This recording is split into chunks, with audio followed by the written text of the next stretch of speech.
Hello, everybody, and welcome to Forever Sports. And to end off our first week of non-Springbok rugby, I thought we'd have a look at how the Rugby World Cup squad is shaping up for the Springboks. We obviously found out our draw on Wednesday, and now we're having a look at exactly what the squad potentially might be, kind of a bit of a squad barometer.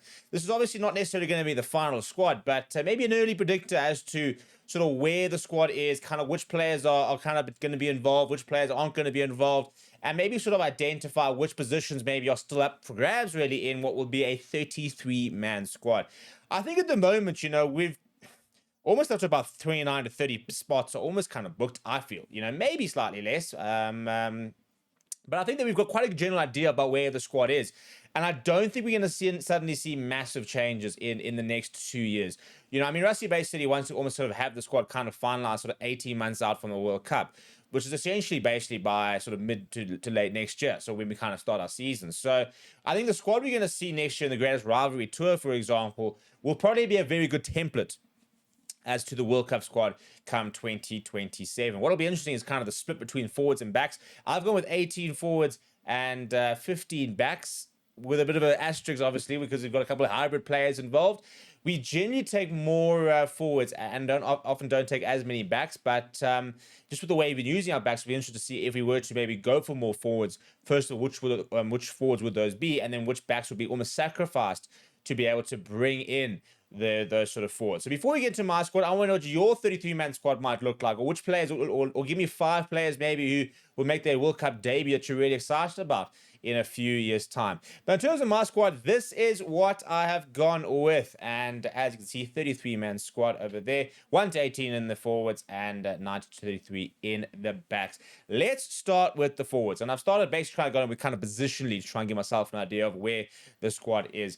And in the front row, I've got Oxen Chair, Gerard Stenenkamp, and Jan Hendrik Wessels as a prop/hooker.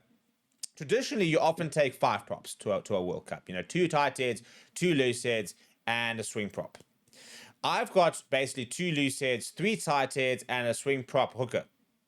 And the reason for that is Thomas Tutoy can play at loose head if he needs to. And I've also included Mark van Staden who can play at hooker. But I think that Jan Hendrik Wessels allows us to potentially either take an extra specialist prop or to even take one fewer prop and to take an extra hooker. We basically went to the last World Cup with basically just Bongi Manambi, and Marco van Staden and Dion Fourie potentially covering hooker. We went with Malcolm Oxley, obviously had the injury, but after that we didn't, we kind of just dealt with it, really. So I don't think we're going to see, at this stage, I don't think we're necessarily going to see a Marnus van der Merwe or Johan Grobler. That might obviously change, but right now I think that's kind of where we're at. Then I've gone with Wilco Low, Thomas Tutoy, and I've gone with Francois Herbert. Now, it depends on how he comes back next year. If he doesn't manage to come back as strongly, then they might have a rethink. I think that tight head is a very big priority for us to have good tight heads. So I think, you could see somebody sneak in like a Zach Porthen, like an Asanati and Tlabakanye, for example, obviously pending his hearing. But I think that, we've basically got 7 front rowers, which is 2 full front rows and then a spare prop, which I think is about right, in fairness. In terms of the locks, I think the locks are going to be interesting. I've gone with 4 locks. Traditionally, we have gone with 5 locks, as much as 5 locks. In the last World Cup, we had Franco Mostert, we had Marvin Orie, we had John Clay, we had Eben Etzebeth, and we had Archias Neymar.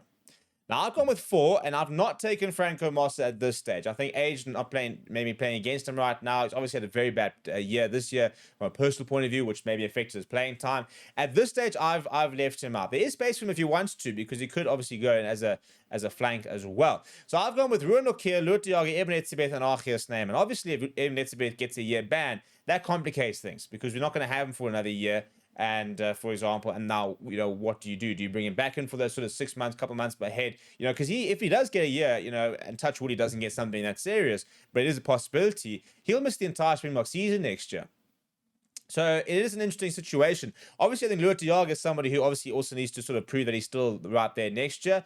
But very happy with Archias Neymar and very happy with Ruan Lokia. There are other lock options as well. And then with my loose forward options, I've gone Siya Kolisi, Marco van Staden, Kwagga Smith, Ulrich Lowe, Peter Steph du Toit, Jasper Wies, and Cameron Harnekom. It's a lot of loose forwards. There's a reason there's a lot of loose forwards, because they're technically, enough for 2 back rows and a spare player. Marco van Staden covers hooker. So that's the thinking there. We don't have to take a second specialist hooker, because you've got a Marco van Staden who can cover that as well. So it's kind of 6.5 loose forwards. And then also PSF the Toy can cover lock. So he can go back to number 5 lock if we need him. So there, I think we've got a lot of players who can kind of play in different positions. I really hope that Albert Lowe, Cameron Honeycomb come back to full fitness. This is obviously not then taking players like Vincent Tuku, made his debut this year, players like Ben Jason Dixon, who played towards the end of the season. You know, no João Augustus, who's kind of been in and around, hasn't quite been able to get into the squad. No Jean-Luc Dupré and the likes of that. So you could sacrifice one of these sort of loose forwards, go with a more an out-and-out lock. You know, you go with the Franco Mossad, for example, ahead of one of these loose forwards, and that gives you an extra lock option and as well as a flank option. So those are my 18 forwards. Then in terms of the backs, Grant Williams, Kobus Reinach, and Morne van den Berg are my scrum offs. We won't go with 2 scrum offs. I don't think you ever really do go with 2 scrum offs. So I think those are currently the 3. We know that those are the 3. Faf de Klerk right now played, I think, the fewest minutes of all the Springbok players so far this year. So he doesn't seem to be on the radar. Jaden Hendricks has kind of dropped off as well.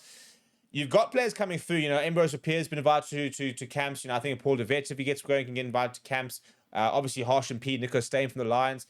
I don't think Harsh and Pede will come through in time. I think he's a player who will very much feature in hopefully 2031 World Cup if his progression goes as we kind of hope. Because, you know, he'll be about 25, 26 by then.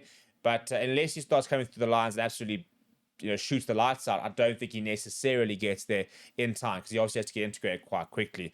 So I've gone with 3 scrum offs. Now, this is where it's a bit different to the last World Cup where we went with 1 fly off. I've got 3 fly off. I've got Sasha, Marnie, and Andre Pollard. And I think the big thing over here is the utility of Sasha and Marnie. You can both play in different positions.